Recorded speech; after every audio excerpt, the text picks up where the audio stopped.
Hello दोस्तों, मेरे channel में आपका स्वागत है। चलिए देरी ना करते हुए क्वेश्चन पे आते हैं। देखिए, एक क्वेश्चन आया नीट 2022 में।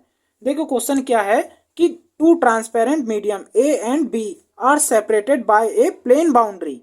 The speed of light in those medium are 1.5 multiply 10 की power 8 metre per second and 2.0 multiply 10 की power 8 metre per second respectively. The critical angle for a ray of light for these two medium is। तो option दिए हैं, इनमें से कौन सा critical angle होगा, आंसर बताना है। ठीक है, तो हम फोकस करेंगे अपना स्पीड ऑफ लाइट पर।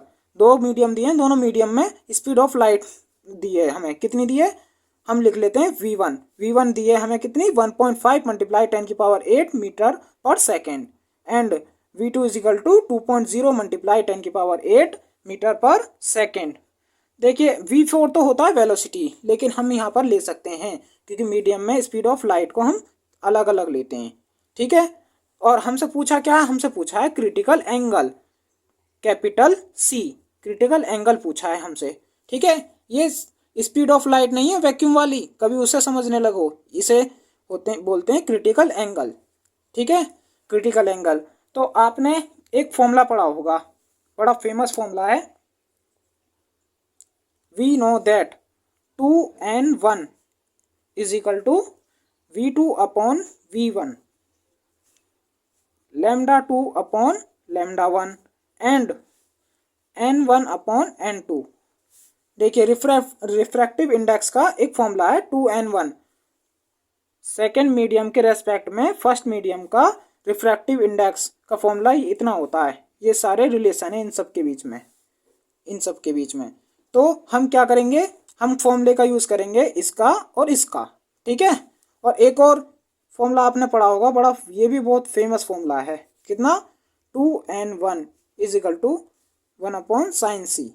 स्नेल का नियम, स्नेल का लॉ,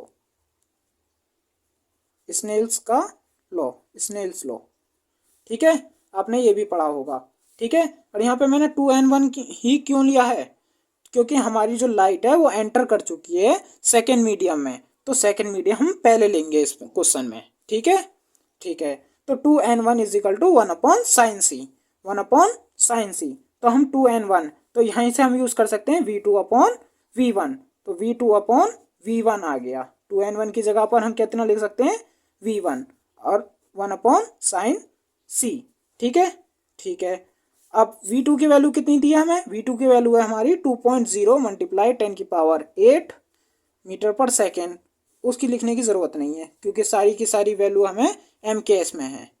ठीक है, और 1.5 मल्टीप्लाई 10 की पावर 8 मीटर पर सेकेंड और 1 अपॉन साइन सी। ठीक है, पॉइंट से पॉइंट कैंसल आउट और 10 की पावर 8 से 10 की पावर 8 कैंसल आउट। तो कितना हुआ, कितना बचा है इसमें, 20 अपॉन 15 is equal to 1 upon sine C. ठीक है, तो ये 5 4 जा 20 और 5 3 जा 15। ठीक है, तो कितना बचा, 4 upon 3 is equal to 1 upon sine C. Clear है, ठीक है। अब sine C is equal to हम लिख सकते हैं यहीं से, दिस इम्प्लाइज दैट 3 अपॉन 4। तो सी इज इक्वल टू हमारा आता है साइन इनवर्स 3 अपॉन 4। ये दूसरी साइड में चला जाता है और सी इज इक्वल टू हमारा कितना आ जाएगा, साइन इनवर्स 3 अपॉन 4 कितना होता है, ये होता है 0.750। क्लियर है, ये आ गया हमारा आंसर। ठीक है, तो इसमें सेकंड ऑप्शन, थर्ड ऑप्शन जो है वो करेक्ट है, यही हमारा आंसर है इसकी।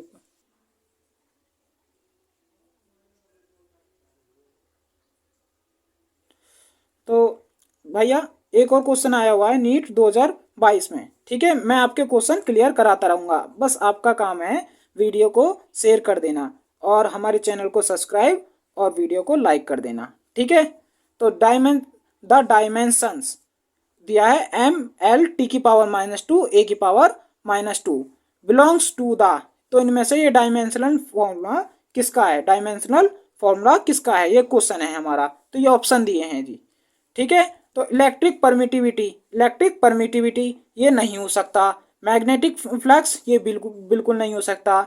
सेल्फ इंडक्टेंस ये भी नहीं हो सकता। आपने पढ़ा होगा मैग्नेटिक परमेबिलिटी। मैग्नेटिक परमेबिलिटी कितनी पढ़ी है आपने? आपने पढ़ा है mu naught. Mu naught is equal to कितना होता है? Mu naught is equal to होता है, इसका यूनिट होती है न्यूटन,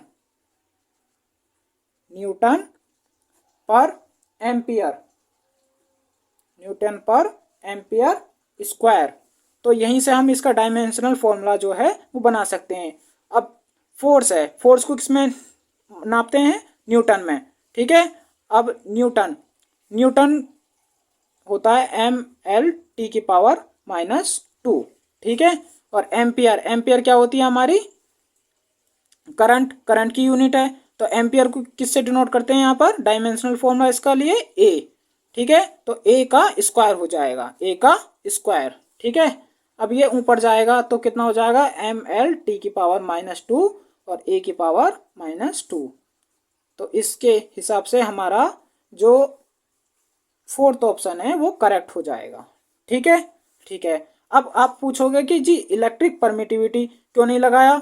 ठीक है, तो इसका जो भैया हमारा जो इसका डायमेंशनल फॉर्मूला होता है इसका, तो वो होता है हमारा m−1L⁻³ T⁻4 और a का स्क्वायर। ठीक है, ये इसलिए नहीं लगाया हमने। और मैग्नेटिक फ्लक्स भैया ये मैं तो इसे लगाता हूँ mL² T⁻2 a⁻1। ठीक है, ठीक है। अब भैया सेल्फ इंडक्टेंस, कुछ सोचते हैं बच्चे कि सेल्फ इंडक्टेंस हो सकता है। जी नहीं, बिल्कुल नहीं होगा, क्योंकि उसमें भी होता है mL² T⁻2 a⁻²। उसमें क्या आ गया? L का स्क्वायर आ गया, इसलिए ये भी नहीं हो पाया और ये भी नहीं हो पाया, ये भी नहीं हो पाया। तो ये वाला ऑप्शन जो है हमारा वो करेक्ट हो जाएगा। ठीक है, ठीक है। वीडियो को कर देखिए, एक और क्वेश्चन आया हुआ है नीट 2022 में। क्वेश्चन क्या है कि the energy that will be ideally radiated by a 100 kilowatt transmitter in 1 hour is, कितना होगा? ये पूछा है ऑप्शन में। ठीक है, तो इसमें एनर्जी पूछी है। क्या पूछा है हमसे? एनर्जी, एनर्जी पूछी है हमसे। ठीक है, और वो जो ट्रांसमीटर से रेडिएट हो रही है, ठीक है, रेडिएशन निकल रहा है उसमें से, तो वो एनर्जी कितनी होगी? हमें दी है पावर, उस ट्रांसमीटर की पावर दी है। और पावर को किससे डिनोट करते हैं? पी से, पी फॉर पावर। और पावर बराबर कितना हो जाएगा? Power is equal to 100 kilowatt इसने दिया है। ठीक है, तो 100 और किलो को वाट में चेंज करने के लिए कितने से मल्टीप्लाई करेंगे? 10⁻³ से। ठीक है, ठीक है। अब ये कितना हो जाएगा? 10⁻, इसे लिख सकते हैं 10 का स्क्वायर और इसे लिख सकते हैं 10⁻3। तो ये कितना हो जाएगा? ये हो जाएगा 10⁵ watt. P is equal to आ गया हमारा 10⁵ वॉट। ठीक है, अब हम जानते हैं एक बड़ा फेमस फॉर्मूला है, ये भी हम जानते हैं कितना? P इज इक्वल टू होता है कितना हमारा? W/T। W/T आपने पढ़ा होगा बिल्कुल। कितना होता है? कार्य करने की समय दर को क्या बोलाते हैं हम हिंदी में? शक्ति बोलते हैं। ठीक है ना, P is equal to work upon time. ठीक है, ठीक है। अब हमसे पूछा क्या था उसने? हमसे पूछा था W। W क्या होगा हमसे? ठीक है ना, एनर्जी पूछी है। ठीक है, एनर्जी क्या होती है? वर्क के फॉर्म में होती है। ठीक है, तो हम W यहाँ से निकाल सकते हैं कितना? P/T। ठीक है, ठीक है। अब भैया हमें W दिया है, निकालना है, मतलब W is equal to P की वैल्यू हमें निकाल ली हमने, कितनी आई? 10⁵। ठीक है, और T टाइम दिया था हमें कितना? टाइम दिया था हमें T इज इक्वल टू दिया था हमें कितना? टाइम दिया था हमें 1 आवर, 1 घंटा। ठीक है, और 1 घंटे में कितने सेकंड होते हैं? 1 घंटे में होते हैं 3600 सेकंड। याद रखना कितने होते हैं 1 घंटे में? 3600 सेकंड। ठीक है, तो हमें तो वैल्यू चाहिए होती है MKS में। किस में चाहिए होती है? MKS में। ठीक है, तो सेकंड में चाहिए हमें तो टाइम, हमें तो घंटे में नहीं चाहिए, तो हम सेकंड में रखेंगे कितना? 36 ठीक है। और ये कितना हो जाएगा, यहाँ पे यूनिट कितनी हो जाएगी इसकी, वॉट और सेकेंड, ठीक है, या जूल, इसी को बुलाते हैं हम एक जूल, ठीक है। ठीक है, और ये कितना हो जाएगा, 36 मल्टीप्लाई कितना हो गया, 10 की पावर, यहाँ से 5, यहाँ से 2, कितनी हो गई, यहाँ से 2 और यहाँ से 5, 10 की पावर 7 जूल, ठीक है। कोई दिक्कत नहीं होगी बिल्कुल भी, ठीक है। तो इसी आधार पर हम क्या कह सकते हैं, इस बेस पर हमारा जो सेकंड ऑप्शन है वो करेक्ट हो जाएगा, ठीक है। वीडियो को देखने के लिए धन्यवाद।